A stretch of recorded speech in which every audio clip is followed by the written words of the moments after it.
नमस्कार. मी सौ विद्यासागर आहेर, अध्यक्ष उमंग महिला फाउंडेशन.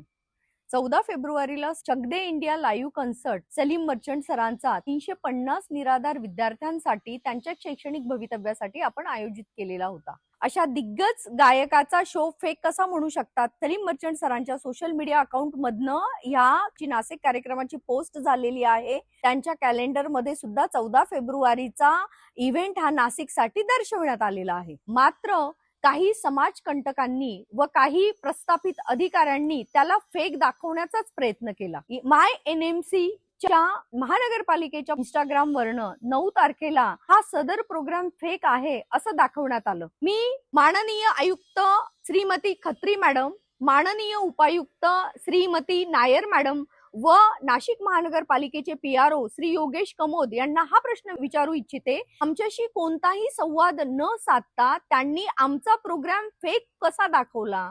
आमच्या प्रोग्रामला परवानगी देण्याची खरं तर नाशिक महानगरपालिकेची कोणतेही अधिकार प्राप्त नाही. मी तमाम नाशिककरांना विनंती करते, सदर महत्त्वाचे कागदपत्र देखील आम्ही अटॅच करत आहोत, तर कृपया सर्वांनी ते कागदपत्र बघावे व कॉर्पोरेशनला सुद्धा प्रश्न विचारावा की त्यांनी कोणत्या अँगलने किंवा कोणतं राजकीय षडयंत्र धरून आमच्या इव्हेंटला फेक दाखवण्याचा प्रयत्न केला.